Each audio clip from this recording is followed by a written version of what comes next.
इस वक्त देश के 135 करोड़ भारतीयों के जहन में यही सवाल है कि देश में कोरोना का एग्जिट आखिर कब। एक खास पैनल लगातार हमारे साथ बना हुआ है, अलग अलग क्षेत्र के जानकार हमारे साथ जुड़े हुए हैं और उनसे लगातार हम इसी सवाल का जवाब तलाशने की कोशिश कर रहे हैं। कैसे आप एक जिम्मेदार नागरिक के तौर पर कोरोना का जल्द एग्जिट कर सकते हैं, कैसे सरकारें बेहतर नीतियां बनाकर जल्द कोरोना का एग्जिट कर सकती हैं और कैसे पॉलिसी मेकर्स वक्त रहते सही नीतियां और उसका क्रियान्वयन करके हालात को सुधार सकते हैं, यही समझने की कोशिश आज इस खास कवरेज में। विद्या। बिल्कुल अनुराग, और देखिए आईआईटी का जो अनुमान है वो अपने दर्शकों को बताना आज जरूरी है। हम आपसे ये कह रहे हैं कि दरअसल हम आपको डराना बिल्कुल नहीं चाहते हैं और ना हम चाहते हैं कि आप डरें, लेकिन कम से कम अलर्ट रहना और अलर्ट रखना हमारी जिम्मेदारी बनती है। आईआईटी का अनुमान यह है कि दूसरी लहर 14 से 18 मई के बीच में होगी, यानी कि ये वो पीक होगा जहां पर कोरोना का संक्रमण अपने सबसे ऊंचे स्तर पर होगा। सबसे ज्यादा लोग इस दौरान संक्रमित होंगे, सबसे ज्यादा लोग बीमार होंगे। कुल एक्टिव केस जो हैं वो 38 से 48 लाख तक जा सकते हैं।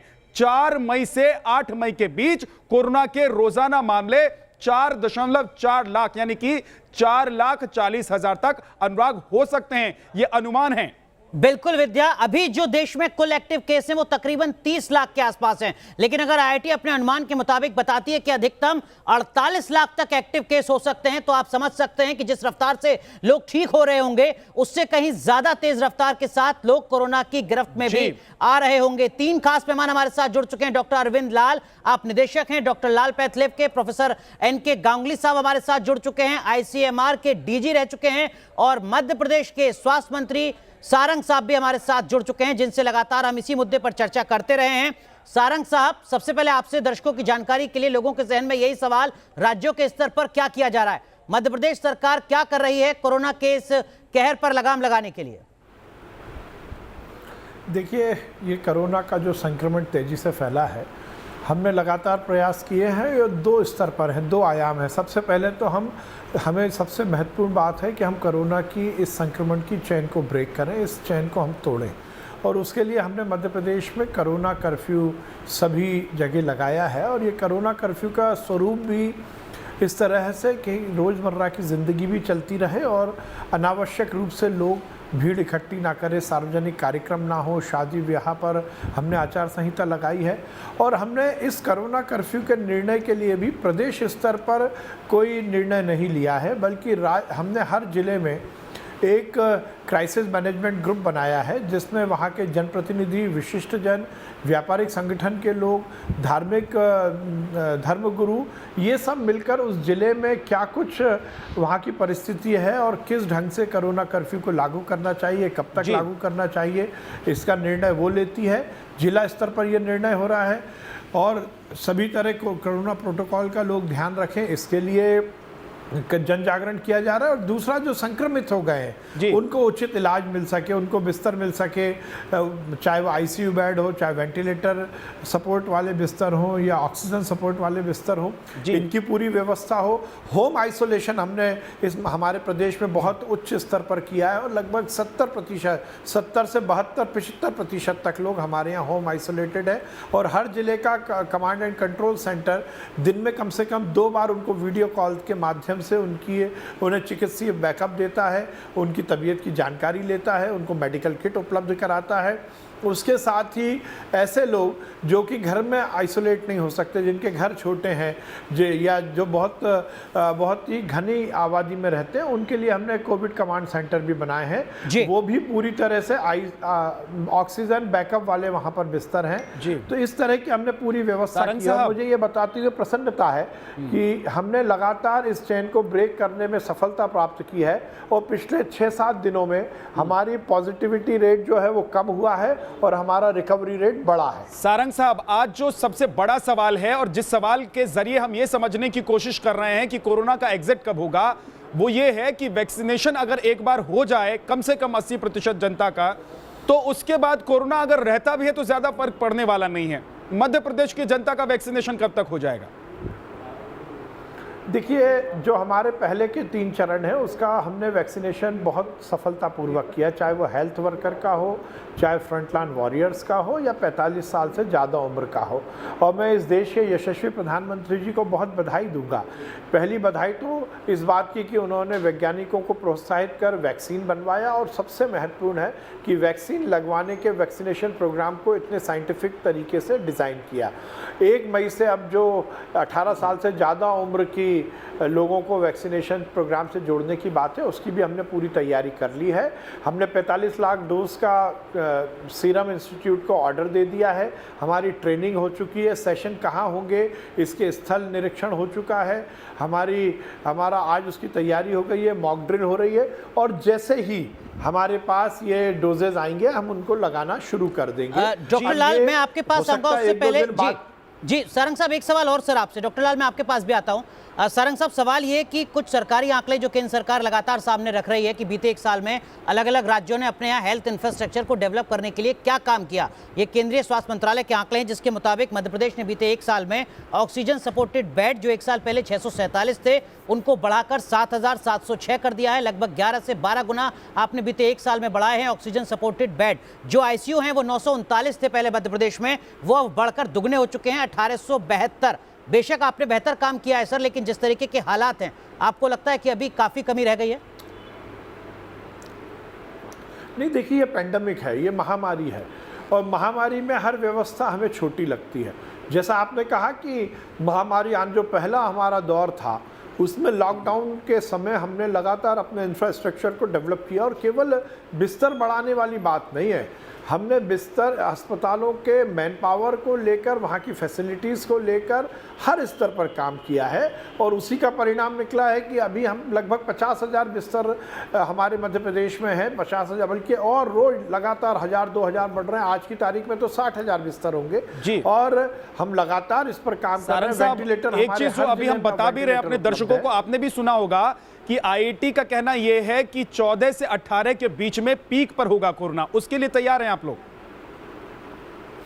देखिए, मुझे ऐसा लगता है कि इस कोरोना जैसे बहुत ही अनप्रेडिक्टेबल वायरस के बारे में बहुत ज़्यादा भविष्यवाणी हम कर नहीं सकते। कोरोना कैसे आया, कैसे गया, ये कहा जाता था कि ठंड में ये बढ़ेगा, गर्मी में ख़त्म होगा। इसका जस्ट उल्टा हुआ, गर्मी में ये बढ़ गया और ठंड में अपेक्षाकृत कम हो गया।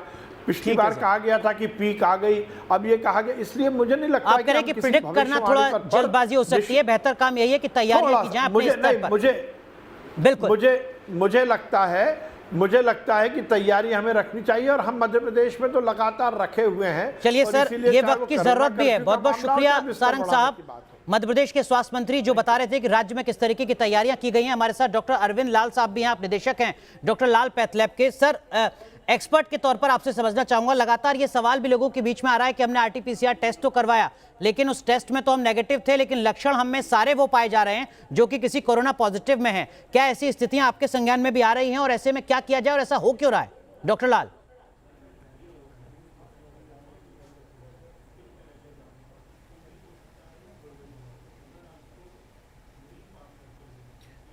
डॉक्टर लाल, आप सुन पा रहे हैं?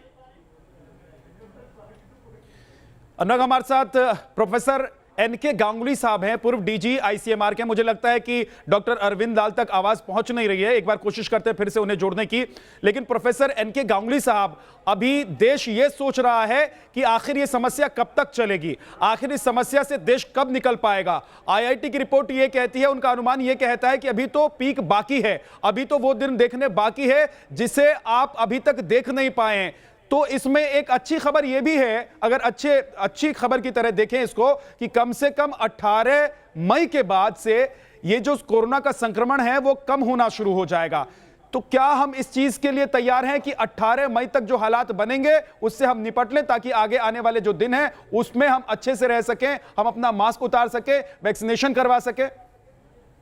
देखिए, 18 मई तक कम कर्व नीचे की तरफ जा सकती है, लेकिन ट्रांसमिशन होता रहेगा, तो उसमें हमें खुश होने की ज़्यादा ज़रूरत है नहीं। अभी 2-2.5 महीने लगेंगे कर्व को काफ़ी नीचे आने में। उसके बाद जैसे हमने दुनिया में देखा हुआ है, उन जगहों पर सब जगह एक थर्ड पीक आई थी, जी। तो हमारे यहाँ भी वो थर्ड पीक आएगी, उसके लिए अभी से तैयारी करके रखनी है। इस तरह से हमको ये सारा कुछ, अगर सर्विलेंस अच्छा हो और प्रॉपर मॉडलिंग वगैरह हो, जैसा आईआईटी करने की कोशिश कर रही है, दूसरे लोग भी कर रहे हैं, जी। तो ये संभव होगा कि हमें चेतावनियां मिलती रहेंगी जी। कि कब आएगा। एग्जैक्ट डेट्स तो नहीं, वेदर की तरह नहीं कह सकते आज बारिश होगी कल नहीं होगी, लेकिन काफी अच्छी चेतावनियां मिलती रहेंगी और कहां पर आउटब्रेक्स होंगी उसकी चेतावनी भी मिलती रहेगी, और उसके आधार पर हम अपनी बेहतर तैयारियां भी कर सकेंगे। इसलिए हमें कहीं भी ढिलाई नहीं देनी चाहिए। बिल्कुल ढिलाई नहीं देनी चाहिए। अनुराग, इस वक्त हमारे साथ डॉक्टर अरविंद लाल भी जुड़ गए हैं। सर, मैं आपके पास लौट कर आऊंगा, गांगुली साहब मैं आपके पास लौट कर आऊंगा। डॉक्टर अरविंद लाल साहब, अभी प्रेशर इतना बढ़ गया है कि 4-4 दिन, 6-6 दिन, एक हफ्ते में रिपोर्ट आ रही है आरटीपीसीआर की। अभी तो कह ये रहे हैं कि अनुमान ये लगाया जा रहा है कि 14 से 18 का वक्त ऐसा होगा मई का, जब ये अपने पीक पर होगा। सर, उसके लिए क्या हमारा टेस्टिंग सिस्टम तैयार है? दीपक जी, देखिए, मैं सबकी बात तो नहीं कर सकता, पर अपनी बात जरूर बता सकता हूं आपको कि हम जो फर्स्ट फेज जब था इसका, जब पहली वेव इसकी आई थी, तब हम कोई रोज के 4000 से ज्यादा टेस्ट नहीं कर सकते थे जी। आजकल हम 10,000 टेस्ट आरटीपीसीआर की दिल्ली में कर रहे हैं, और बाकी हमारी जो 9 लैब्स हैं उनमें 10,000 और कर रहे हैं जी। तो ये हमारी तरफ से इसमें कोई ढील नहीं। और जब सैंपल हमारे पास जैसे ही पहुंच जाता है लैब के अंदर, हम इसमें 24 घंटे में रिपोर्ट दे रहे हैं आरटीपीसीआर की। ठीक है। ये कहना तो गलत है कि हम इस पे बहुत 4-4 दिन लग रहे हैं। 4-4 दिन बिल्कुल नहीं लग रहे हैं, बल्कि हम 24 आवर्स में दे रहे हैं। डॉक्टर लाल, अनुराग दीक्षित बोल रहा हूं सर। एक सवाल लोगों के जहन में लगातार ये भी उठ रहा है कि हमने आरटीपीसीआर टेस्ट कराया, हम उस रिपोर्ट में नेगेटिव पाए जाते हैं, लेकिन हमारे अंदर जो लक्षण है सारे वो पॉजिटिव, कोरोना पॉजिटिव जैसे ही हैं। क्या आपके संज्ञान में भी ऐसे मामले आ रहे हैं सर? ऐसा हो क्यों रहा है पूरे देश? ये बिल्कुल ये थ्योरेटिकली साइंटिफिकली पॉसिबल है, क्योंकि ये जो टेस्ट है आरटीपीसीआर, ये एक गोल्ड स्टैंडर्ड है, वर्ल्ड में माना जाता है। पर इसकी एक प्रॉब्लम है कि ये 70% या 75% से ज्यादा पॉजिटिव नहीं पकड़ेगा। इसका ये मतलब है 20-25-30% जो लोग हैं जो पॉजिटिव होने के बावजूद भी बता सकते हैं। एक तो पहला पॉइंट ये है। दूसरा पॉइंट ये है कि जहां से जिस वक्त आप इसका सैंपलिंग करते हैं, तो वो हो सकता है कि बहुत जल्दी आपने कर लिया हो या बहुत लेट बीमारी के अंदर। डॉक्टर लाल, अगर आप इस कॉल को डिस्कनेक्ट कर दें सर, तो हम बेहतर तरीके से आपको सुन पाएंगे। आपकी आवाज हम तक नहीं आ पा रही है इसके चलते। जी डॉक्टर लाल, करें अपनी पूरी बात। अब ठीक है? जी जी जी, कहिए। ओके, मैं ये कह रहा हूं कि जब जहां से नाक से और गले से जब हम ये स्वैब लिया जाता है, तो उस जगह पे भी अगर आप ठीक हिट ना करें तो वो है प्रॉब्लम आ सकती है। और कई बारी वायरल लोड कम होता है बीमारी के शुरू में और बीमारी के एंड में भी जी, और कई इसमें वेरिएबल्स और आ सकते हैं। तो ये कोई 100% कभी भी श्योरिटी नहीं है कि ये टेस्ट हमेशा पॉजिटिव आएगा। डॉक्टर लाल, एक सवाल और दर्शकों की जानकारी, एक चीज ये भी जान लेते हैं, इसी से जुड़ा हुआ सवाल क्योंकि है। डॉक्टर अरविंद लाल, मैं विद्यानाथ झा बोल रहा हूं। सर, मैं ये जानना चाहता हूं कि एक ही वक्त में एक व्यक्ति किसी दूसरे लैब से टेस्ट कराता है और उसी वक्त में एक और लैब से वो टेस्ट कराता है, एक जगह वो पॉजिटिव आ जाता है, दूसरी जगह वो नेगेटिव आ जाता है। अब सोशल मीडिया पर ये बातें जब होती है तो ये कहा जाता है कि भाई ये जो टेस्ट है, ये टेस्ट ठीक नहीं है, इसको कराने से भी आपको कोरोना का पता चल जाएगा या नहीं चलेगा, इसका कोई अंदाजा नहीं लगाया जा सकता। इसके बारे में आप लोगों को क्या बताना चाहेंगे और लोग इस झंझट से कैसे बाहर निकलें? देखिए, ये एक ऐसा टेस्ट है जो कि एक क्वालिफाइड एक्रेडिटेड लेबोरेटरी से होना चाहिए। This is point number 1। आपको ये जान के ताज्जुब होगा कि जो 2000 लैब्स टेस्ट कर रही हैं आरटीपीसीआर के लिए, उसमें से 60% प्राइवेट लैब्स है और 40% है गवर्नमेंट की। जी। जो 60% जो प्राइवेट लैब्स है, ये सब के सब NABL एक्रेडिटेड है। मैं फिर से बोल रहा हूं, जो प्राइवेट लैब से 60% वो सारी की सारी एक्रेडिटेड है और एक लैब भी गवर्नमेंट की एक्रेडिटेड नहीं है। अब होता क्या है कि आपको मैंने बताया कि कई वेरिएशंस है इस पे, क्योंकि आप ये ब्लड का सैंपल नहीं है जी, ये नाक में और गले में से जब आप लेते हैं तो वो उसी वक्त कोई भी सैंपल नहीं लेता इसका मैं आपको आश्वासन देता हूं। ये कई 1-2 दिन के बाद हुआ और ये क्योंकि सरकारी लैब्स में जाती तो उनका वो उनका बनता है, क्योंकि वो हम लोगों को सप्रेस कर सकते हैं, कह सकते हैं कि जी आपकी रिपोर्ट गलत है। जी हमने ये केस ICMR के साथ भी लिया था कि इसका कोई डिस्प्यूट रेजोल्यूशन आप करें, होना चाहिए। हाँ, तो उसका कोई नहीं बना। पर मैं आपको एक चीज जो सबको पता है वो आपको बता रहा हूँ कि सारी प्राइवेट लैब्स NABL एक्रेडिटेड है और एक भी सरकारी लैब एक्रेडिटेड नहीं है। ठीक है, ये बड़ा विरोधाभास है डॉक्टर लाल जो आप कह रहे हैं। उम्मीद करते हैं कि पॉलिसी मेकर्स इस बारे में जरूर सोचेंगे सर। लेकिन एक सवाल और, कोरोना होते ही लोगों के जहन में आता है RT-PCR टेस्ट या एंटीजन टेस्ट, लेकिन क्या मौजूदा वक्त में कुछ ब्लड टेस्ट कराने भी बेहद जरूरी हैं जो आप सलाह देते हैं? CT की लगातार चर्चा हो रही है लंग्स के रिगार्डिंग, क्या वो भी कराना हर किसी के लिए जरूरत है? देखिए, RT-PCR टेस्ट डिटेक्शन के लिए है। जब एक बार आदमी डिटेक्ट हो जाता है तो वो स्टोरी खत्म होगी। RT-PCR उसका फिर दोबारा कभी नहीं होगा। उसके बाद जब बीमारी शरीर के अंदर आ जाती है तो हर हफ्ते उसके दूसरे टेस्ट हो सकते हैं, जैसे CRP हुआ और D डाइमर हुआ, IL-6 हुए, LDH हुआ। तो ये बाकी की जो टेस्ट है ये फॉलो अप टेस्ट है, जब पेशेंट की प्रोग्रेस कैसी हो रही है ये करते हैं। तो इन दोनों में अंतर है जी। तीसरी चीज मैं ये आपको आश्वासन देना चाहता हूं कि जो रैपिड एंटीजन टेस्ट है वो हमारी तरफ से किसी को नहीं कराना चाहिए, क्योंकि अगर वो पॉजिटिव आ गया तो आ गया, पर उसमें 70% जो है वो नेगेटिव आते हैं जी। ऐसा RT-PCR टेस्ट में नहीं है सर। HRCT जिसकी मांग बहुत ज्यादा है इस वक्त, हाँ नहीं, वो बात की बात है। वो जिसकी लंग्स की प्रॉब्लम बहुत बढ़ गई है, जिसकी जो सैचुरेशन ऑक्सीजन 88 हो गई है, 93 से कहीं नीचे चली गई है, और उसकी जो बीमारी वो पकड़ में नहीं आ रही, वो ब्रीदिंग नहीं कर सकता, तो उसका आप CT स्कैन जरूर करिए, ना कि सबसे पहले आप CT स्कैन में ले जाइए। ये गलत है। विद्या बेहद अहम बात यहाँ पर डॉक्टर लाल कह रहे हैं जो हर शख्स को समझना बेहद जरूरी है जागरूकता के लिए। और एक बात यह भी है कि देखिए ये तो तमाम वो चीजें हैं, वो बातें हैं, वो तैयारियां हैं जिस पर अभी हम अमल कर रहे हैं, लेकिन आने वाले दिनों में और क्या होना चाहिए? प्रोफेसर NK गांगुली साहब हमारे साथ हैं, पूर्व DG हैं ICMR के। सर, ICMR की जो रिपोर्ट होती है उसी आधार पर तो ये तय होता है कि आने वाले दिनों में आपको क्या करना है, क्या नहीं करना है। आपका अनुभव क्या कहता है कि अभी आने वाला जो वक्त है उसमें किस तरह की तैयारी की जरूरत है ताकि हम कोरोना से एग्जिट कर सके? देखिए, मैं जो है वो वर्ल्ड का पूरा ट्रेंड देखता हूँ, और वर्ल्ड के ट्रेंड को देखकर, इंडिया के ट्रेंड को देखकर फिर मैं अपनी राय बनाता हूँ जी। तो अभी जो है हमें कम से कम 1 साल बहुत सतर्क रहना पड़ेगा, सर्विलेंस को स्ट्रॉन्ग करना पड़ेगा, और सर्विलेंस से जो रिपोर्ट आता है उसको पब्लिक हेल्थ और एपिडेमियोलॉजिकल वर्क से जोड़ना पड़ेगा, एनवायरमेंटल सर्विलेंस भी करनी पड़ेगी, फिर मॉडलिंग करके, हॉटस्पॉट्स निकाल के, कंट्रैक्ट ट्रेसिंग करके हमें स्ट्रैटेजी बनानी पड़ेगी कि क्या क्या कहाँ पर हम अपने रिसोर्सेज ज़्यादा करेंगे और कैसे करेंगे।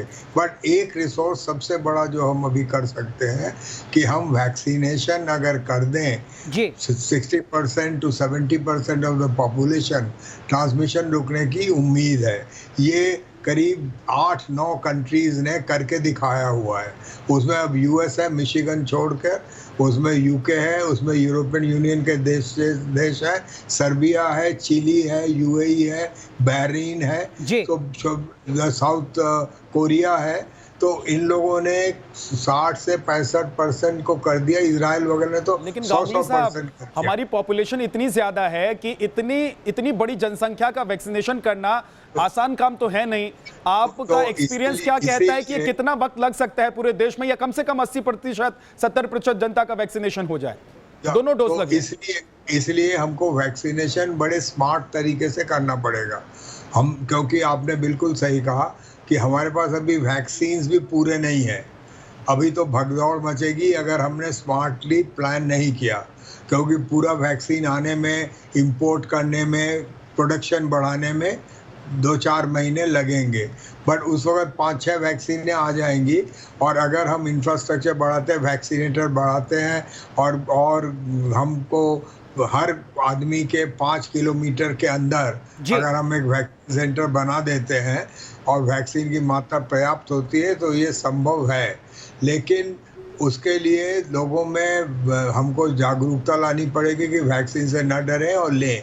बिल्कुल। 2 चीजें लोगों में वहम है, वो मैं दूर करना चाहूंगा। जी सर। एक है कि आपने वैक्सीन लिया और आपका RT-PCR पॉजिटिव आ गया, क्या आपको डरने की जरूरत है? नहीं है। आप आराम से वैक्सीन ले लिया, आप निश्चिंत रहिए। और ओनली जो आपका हुआ है वो शायद थोड़ा माइल्डर हो। दूसरा है कि आपको कोविड हुआ है, आपकी सेकेंड डोज लगनी है। आप जैसे आप अपने को स्वस्थ समझे और आप बाहर जा सकें अपने क्वारंटीन से और अपने को स्वस्थ समझे, आप वैक्सीन ले लीजिए।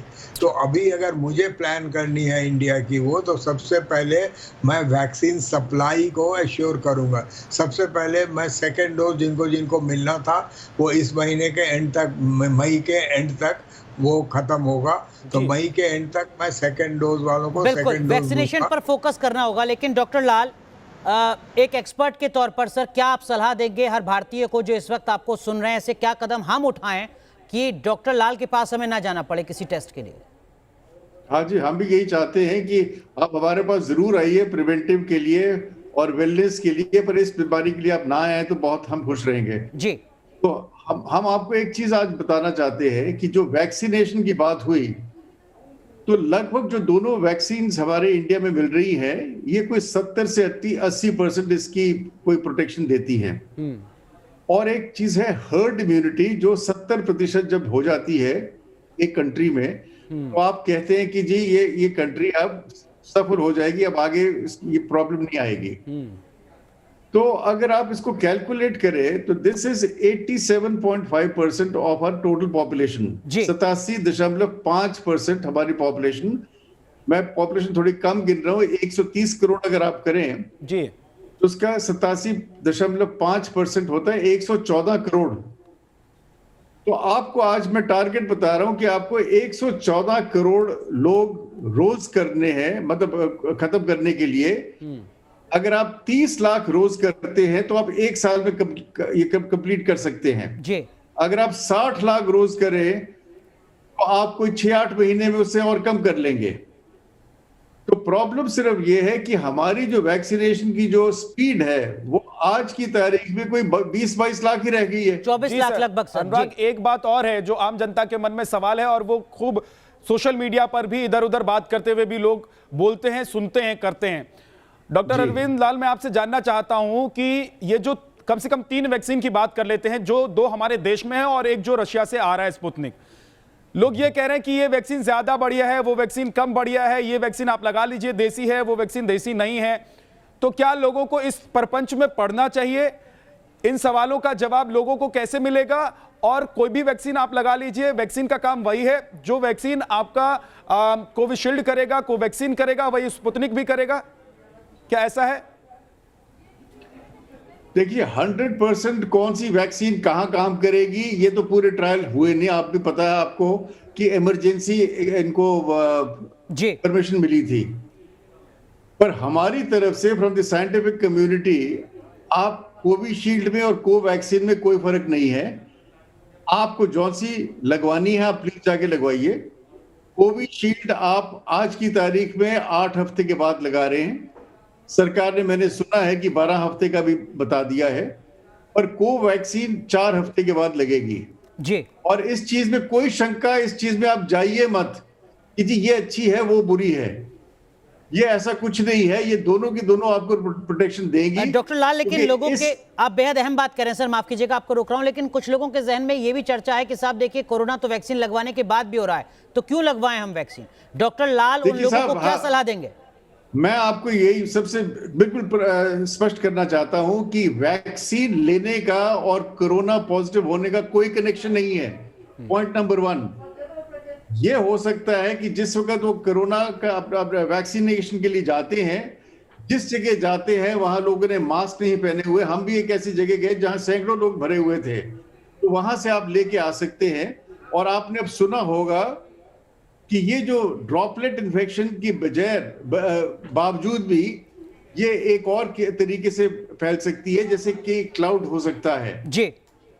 तो हम आपको ये बताना चाहते हैं कि वैक्सीन में और कोरोना पॉजिटिविटी में कोई अंतर नहीं है, कोई कनेक्शन नहीं है। और वैक्सीन लगवा के भी आपको कोरोना हो सकता है, और अच्छा, वो जो कोरोना है वो थोड़ा कम होगा, आपको वेंटिलेटर की जरूरत नहीं पड़ेगी या आपकी डेथ नहीं होगी, तो उसका जो प्रकोप होगा वायरस का वो आपके शरीर में कम होगा वैक्सीन की वजह से। डॉक्टर लाल, इसी से जुड़ा एक सवाल है और वो सवाल मैं प्रोफेसर गांगुली से पूछ लेता हूं। प्रोफेसर गांगुली, लोग ये कह रहे हैं कि अगर आपने फर्स्ट डोज लगवा लिया है तो आपका इम्यूनिटी सिस्टम जो है वो थोड़ा सा कमजोर रहता है कुछ दिन तक, क्या इस बात में सत्यता है? दूसरी बात ये कि फर्स्ट डोज लगाने के बाद आप कितने सिक्योर हो जाते हैं? देखिए, फर्स्ट डोज लगाने के बाद भी अगर 10-15 दिन बीत जाते हैं तो आपके एंटीबॉडी और इम्यून सिस्टम काम करता है। दुनिया के जितने आंकड़े हैं, फर्स्ट डोज के बाद भी काफ़ी प्रोटेक्शन मिलती है, लेकिन जब 2 डोज मिल जाते हैं आपको इन्फेक्शन हो सकता है। जैसे बताया कि हमारे 60 से 70% कारगर हैं, तो कुछ लोगों को इन्फेक्शन होगा। पर्टिकुलरली जो लोग मेडिकल सर्विसेज में काम कर रहे हैं, हेवी डोजेज का इन्फेक्शन उनको मिल रहा है, उनको हो सकता है, लेकिन ये माइल्ड होगा। इसमें किसी को ऑक्सीजन में नहीं जाना पड़ेगा, इसमें किसी को वेंटिलेटर में जाकर आईसीयू में नहीं जाना पड़ेगा। तो ये एक बहुत बड़ी उपलब्धि है कि वैक्सीन अगर आप ले लेंगे और इसमें ट्रांसमिशन भी घटेगा, ये लोग वायरस को दूसरे लोगों को नहीं देंगे। ये आंकड़े पूरे आ चुके हैं। प्रोफेसर गांगुली, अब मैं एक आम जनता की तरह सीधा सीधा सवाल पूछ लेता हूं जिसका जवाब आप दे रहे हैं। मैं एक लाइन में सवाल पूछ रहा हूं और उसी जनता जैसे समझना चाहती है, समझ सकती है आम जनता, उसी तरह से बताइएगा कि वैक्सीन मैंने मान लीजिए लगवा लिया, फर्स्ट डोज मैंने लगवा लिया है, अब कितने घंटे बाद ये अपना असर दिखाना शुरू कर देगी? देखिए, ये इमीडिएटली असर नहीं दिखाएगी, इसको कम से कम 10 से 14 दिन लगेंगे इसको असर दिखाने के लिए। इसलिए वैक्सीन लगाने के बाद ही ना घूमिए उल्टा सीधा, और उसके बाद भी मास्क लगा के घूमिए, क्योंकि आपको इन्फेक्शन हो सकता है वैक्सीन के बावजूद, लेकिन गहरा इन्फेक्शन नहीं होगा, सीवियर इन्फेक्शन नहीं होगा, आप बचे रहोगे। मतलब अगर वैक्सीन लगवा ली है मैंने तो मेरे जिंदा रहने की संभावना कई गुना ज्यादा बढ़ जाती है बिना वैक्सीन लगवाए। आप जिंदा रहेंगे अगर आपने लगा, लेकिन वैक्सीन मैंने लगवा ली है तो इसका मतलब ये नहीं है कि मैं बिना मास्क के बेवजह घर से बाहर घूमता रहूं। कोरोना मुझे तब भी हो सकता है। इस वक्त एक बड़ी खबर आ रही है, माफ कीजिएगा प्रोफेसर गांगुली, डॉक्टर लाल, वो खबर हम दर्शकों को बता दें जरा। महाराष्ट्र में एक दिन में 24 घंटे में 66,159 मामले सामने आए। कल तक यह आंकड़ा तकरीबन 63,000 था, यानी महाराष्ट्र में एक बार फिर कोरोना के मामले बढ़े हैं। 24 घंटे में 771 लोगों की जान गई है। महाराष्ट्र में एक्टिव केस इस वक्त 67,000 से ज्यादा। यूपी में 24 घंटे में कोरोना के 35,156 नए मामले सामने आए। उत्तर प्रदेश में भी संभवतः कोरोना के मामले बढ़े हैं। यूपी में 24 घंटे में कोरोना से 298 लोगों की मौत हुई है। वहीं विद्या, राजस्थान के आंकड़े भी डरा रहे हैं। बिल्कुल, 24 घंटे में यहां कोरोना के 17,269 नए केस सामने आए हैं। राजस्थान में अगर 24 घंटे की बात कर लें तो 158 लोगों की मौत हो गई है।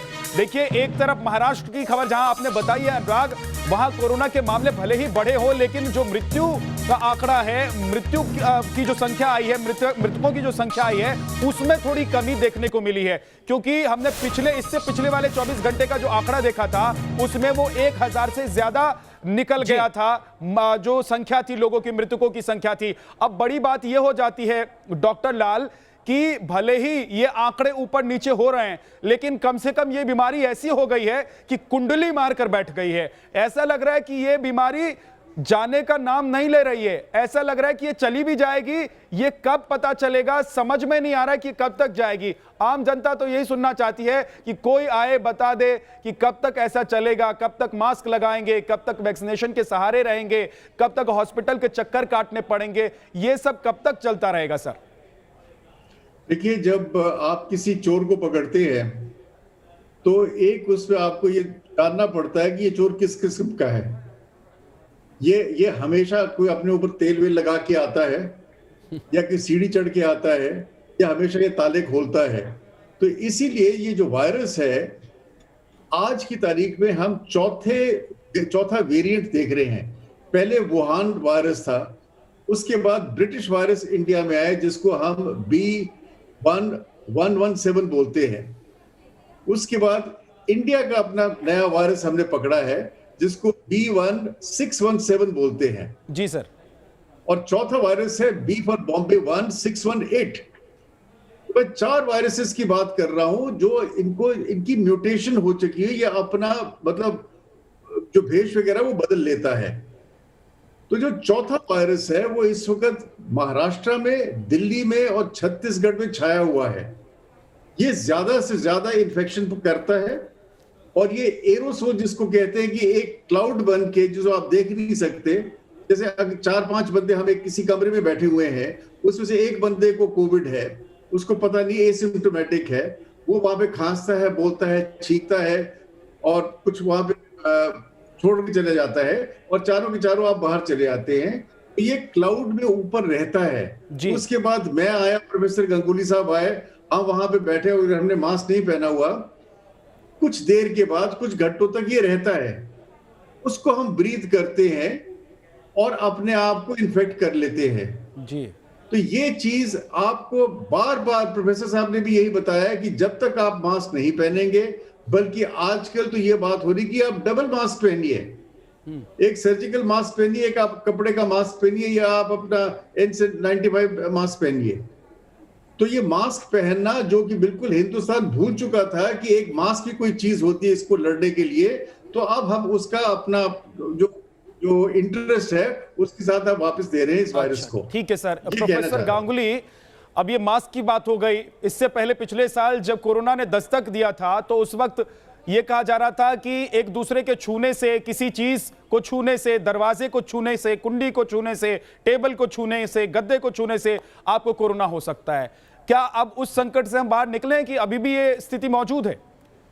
अब एक्चुअली अब जो नई वो आई है, सरफेस से उतना नहीं होता, 2 चीज़ें करनी पड़ेंगी, क्योंकि ड्रॉपलेट इन्फेक्शन अभी भी मेजर वे है इन्फेक्ट करने का, इसलिए डिस्टेंसिंग इम्पोर्टेंट है, हैंड हाइजीन इम्पोर्टेंट है, क्योंकि फोमाइट से ये जा सकता है, आप अपने हाथ से अपने मुंह को छू सकते हो, लेकिन सरफेस वाला अब उतना अहमियत नहीं रख रहा है। ठीक है। और जो हवा से जाती है, जैसे लाल साहब ने बोला है कि आप अगर सेंट्रल एयर कंडीशनिंग के बीच में हो तो वहां पर एक हवा का क्लाउड बन जाता है, कंसंट्रेशन बन जाता है, बिल्कुल। तो वहां पर वायरसेस हवा में आ सकती है और उसमें प्रॉब्लम होता है। तो सेंट्रल एयर कंडीशनर में लोग अब एक्स्ट्रा हिपा फिल्टर लगा रहे हैं, उसमें कोटिंग कर रहे हैं, उसके ऊपर अल्ट्रावायलेट लाइट लगा रहे हैं, तो इस तरीके से बिल्कुल। और जो इस तरीके के कदम नहीं उठा रहे हैं उनको कदम उठाने चाहिए, तभी वो कोरोना की रफ्तार को कम कर सकते हैं। हमारे साथ प्रोफेसर सलभ साहब भी जुड़ चुके हैं। प्रोफेसर गांगुली, आप IIT कानपुर से ताल्लुक रखते हैं, बहुत बहुत स्वागत है आपका न्यूज नेशन पर। प्रोफेसर सलभ, लगातार IIT कानपुर कोरोना से जुड़ी रिसर्च सामने रखती रही है, प्रेडिक्शंस रखती रही है, और अब जो ताज़ा अनुमान है, ताज़ा आंकड़ा है, उसके मुताबिक कहा जा रहा है कि 14 से 18 मई के बीच हिंदुस्तान में कोरोना की पीक देखने को मिलेगी। और क्या कुछ जानकारी IIT अपनी रिसर्च में जुटा पा रही है सर, जो समझना बेहद जरूरी है हर भारतीय को?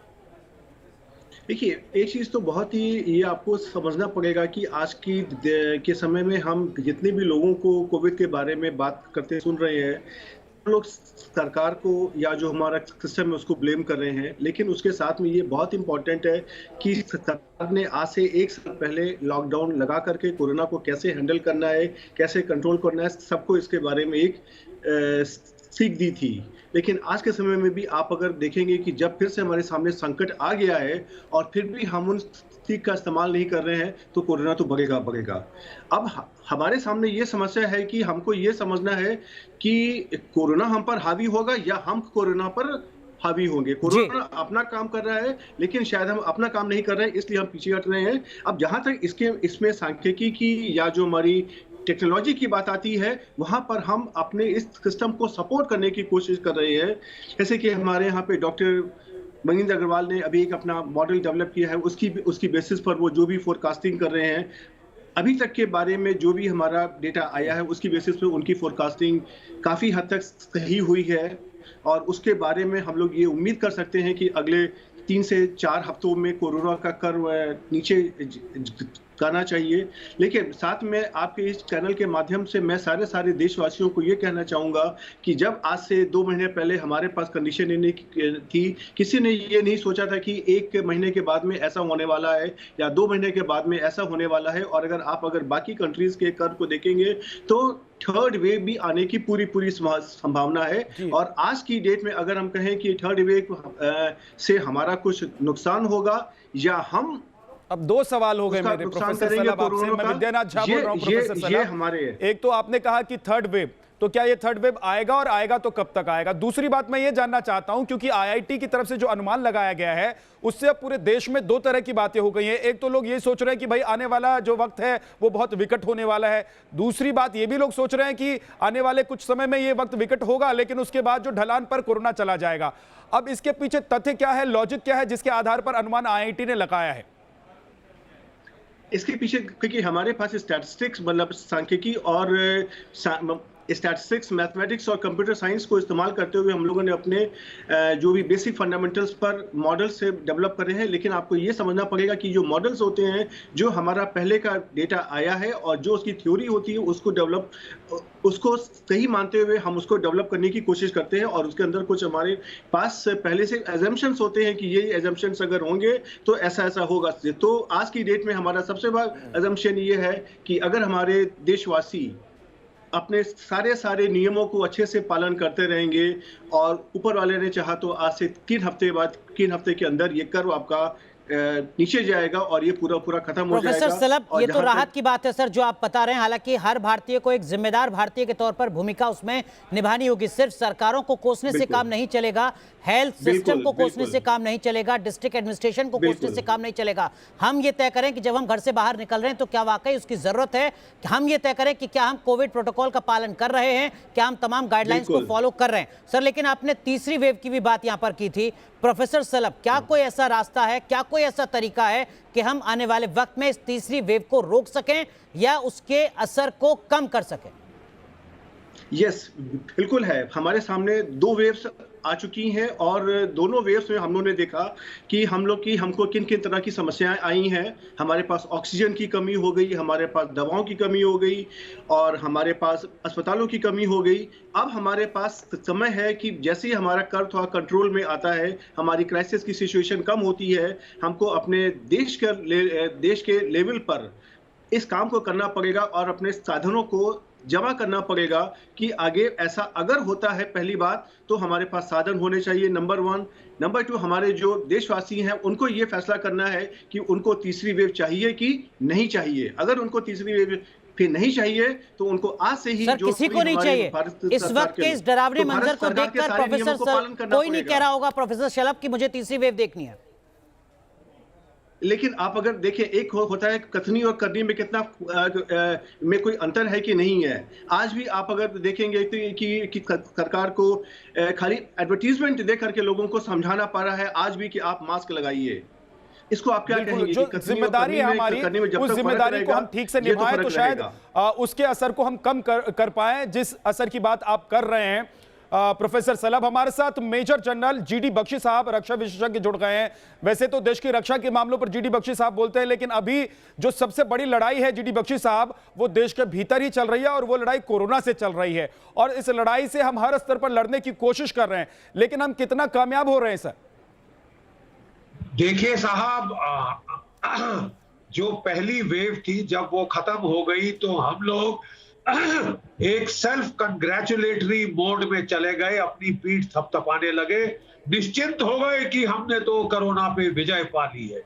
और पूरी दुनिया में जाके हमने डंका बजाना शुरू किया कि हमसे सीखो कैसे कोरोना से लड़ा जाता है, इत्यादि इत्यादि।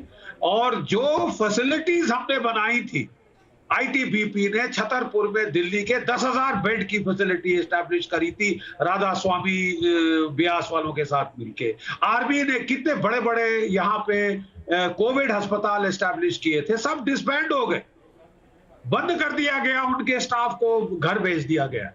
और उसके बाद आप लगे जम के इलेक्शनियरिंग में।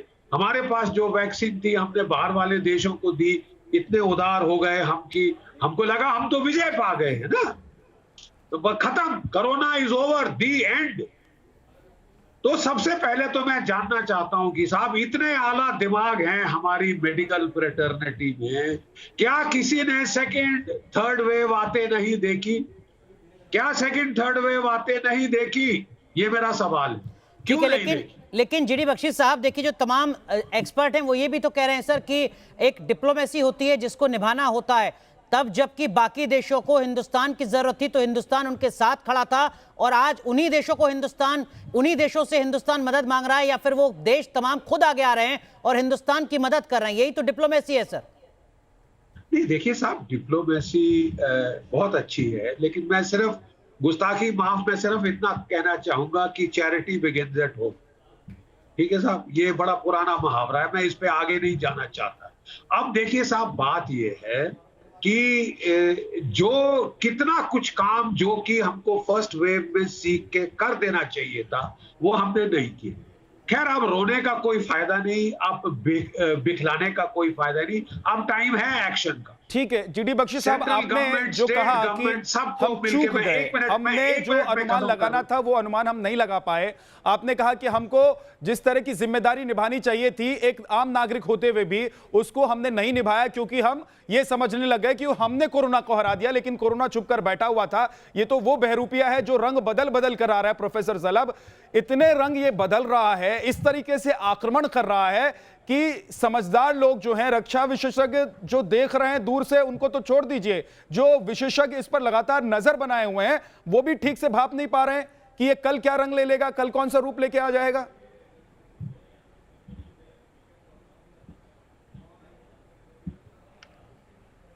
प्रोफेसर सलाब, आप सुन पा रहे हैं? यस, हाँ, ओके। तो अब इसमें से देखिए, ये तो सच बात है कि इस कोरोना के बारे में अगर किसी को मालूम होता तो अब तक हमारी तैयारी होती, लेकिन जैसे इसमें कर्नल बख्शी बैठे हैं, इनको तो बिल्कुल वही वाली कंडीशन है कि जब ये युद्ध के मैदान में लगने जाते हैं तो उनको ये नहीं पता है कि हमारे जो भी हमारा अपोनेंट है उसकी स्ट्रेटजी क्या होने वाली है। लेकिन फिर भी हमारी आर्मी हरदम जीत करके आती है, हमारी जो आर्म फोर्सेज है हरदम जीत करके आती हैं। यही स्ट्रेटजी हमको यहाँ पे लगानी है। हर इंसान को अपनी ओर से पूरी तैयारी करनी है कि अगली बार कोरोना किस पैथरे से अटैक करेगा। हमको अपने आप को अपना दिमाग लगा करके जो हमारे साधन है, जो हमारी मेडिकल साइंस है, जो हमारी डिफरेंट तरीके की साइंस है, सबको एक साथ बैठा करके उसकी हमको स्ट्रेटजी निकालनी है कि अगला पैतरा हमारा कोरोना का कोई भी होगा, लेकिन हम इंसान ही उसके ऊपर विजयी होंगे। बिल्कुल, बेहद अहम बात आप यहाँ पर कह रहे हैं। लेकिन इस वक्त की बड़ी खबर जो उत्तर प्रदेश से जुड़ी आ रही है, जीडी बख्शी साहब मैं आऊंगा आपके पास। उत्तर प्रदेश से जुड़ी इस वक्त की एक बड़ी खबर सामने आ रही है।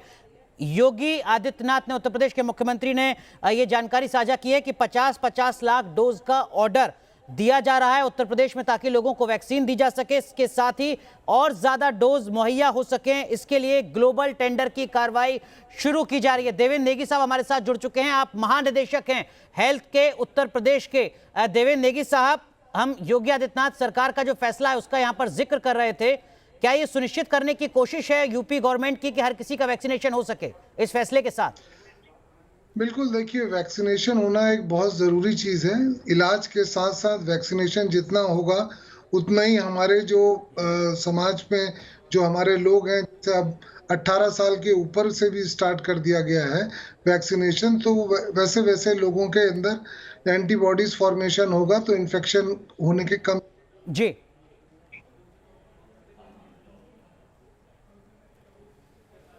तो विद्या, उत्तर प्रदेश सरकार का मकसद यही कि ज्यादा से ज्यादा वैक्सीनेशन हो, इसी के लिए ग्लोबल टेंडर पर यहां जोर दिया जा रहा है। जीडी बख्शी साहब, आप कुछ कहना चाह रहे थे? देखिए साहब, जो मैं कहता हूं, जो इतिहास से नहीं सीखते वो उसको दोहराने पे मजबूर होते हैं। वर्ल्ड वॉर 1 के बाद स्पेनिश फ्लू शुरू हुआ, उसकी पहली वेव थी वो इतनी घातक नहीं थी, सेकंड और थर्ड वेव ने ज्यादा नुकसान किया था। आप किसी भी जो एपिडेमोलॉजी की डोमेन के एक्सपर्ट्स हैं वो देखें, सेकंड और थर्ड वेव ज्यादा घातक सिद्ध होती है और हम लोग बाय सरप्राइज पकड़े गए हैं। खैर, जो हो गया सो हो गया जी। उसको हम जाके पास्ट में बदली नहीं कर सकते। Where do we go from here? आपकी वैक्सीनेशन स्ट्रैटेजी अब आपको फुल स्पीड पे करनी होगी।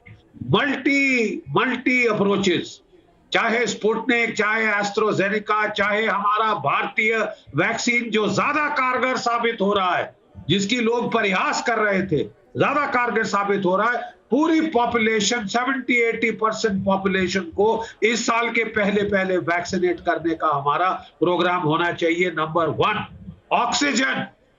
देखिए साहब, 200 करोड़ रुपए दिए थे पिछले साल दिसंबर में सेंट्रल सरकार ने दिल्ली की सरकार को कि हॉस्पिटल्स के अंदर ऑक्सीजन प्लांट्स बनाए जाए। एक मैं आपको उदाहरण दे रहा हूं कि हरिश्चंद्र हॉस्पिटल के अंदर एक ऑक्सीजन प्लांट लगना था। उन्होंने अभी तक साहब वहां पे जगह नहीं आइडेंटिफाई की जहां ये प्लांट बनना चाहिए।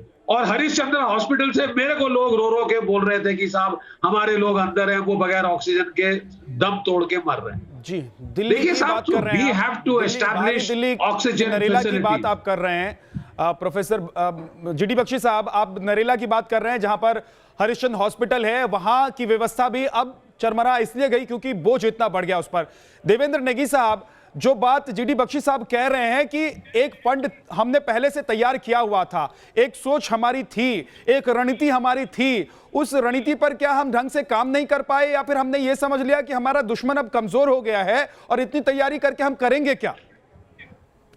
नहीं, ये देखिए ऐसी कोई बात नहीं है, क्योंकि बीच में जब नंबर ऑफ केसेस जब कम हो गए थे, कम हो गए थे तो हम लोगों ने क्या किया कि क्योंकि पूरे लगभग 1 साल तक हमारे जो डॉक्टर्स और पैरामेडिकल स्टाफ और सारा स्टाफ वो कर रहे थे, हमने उन फैसिलिटीज को वैसे ही रहने दिया, लेकिन उनको रिलैक्सेशन के लिए, क्योंकि नंबर ऑफ केसेस ज़्यादा नहीं थे, तो रिलैक्सेशन के लिए ये हो कि उनको थोड़े दिन के लिए हम लोगों ने रेस्ट दिया।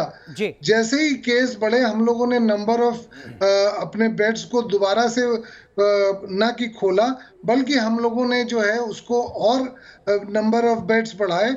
और अभी उत्तर प्रदेश में जैसे आपको पता है कि DRDO जो 500 सैया का एक चिकित्सालय लखनऊ में और 750 सैयाओं का एक चिकित्सालय वाराणसी में बनाने जा रहा है। तो इस प्रकार से, और माननीय मुख्यमंत्री जी ने साफ साफ कहा है कि कोई भी नहीं है कि सरकारी अस्पताल अगर कहीं भी पलंग खाली हो, चाहे वो सरकारी अस्पताल हो चाहे प्राइवेट अस्पताल हो, मरीज को एडमिशन आप दीजिए, पैसे की चिंता मत करिए, पैसे का पेमेंट सरकार करेगी। साहब, आप बैठे हैं हमारे साथ तो उसको मैं साझा करना चाहता हूं। एक दिक्कत आ रही है लोगों के साथ जो बहुत आम है कि एक्चुअली उनको जो जानकारी मिल रही है हॉस्पिटल्स में बेड के बारे में, अगर उनको जानकारी मिलती है कि वहां बेड खाली है, लेकिन वो वहां पहुंचते हैं तो बेड उनको मिलती नहीं है, एडमिशन उनको मिलता नहीं। जाएं तो जाएं कहां, कहें तो किसे कहें और किसे फोन करें, क्योंकि फोन भी अटेंड करने के लिए लोग तैयार नहीं है। हालांकि देखिए, जो आप बात बता रहे हैं कि तैयारी है,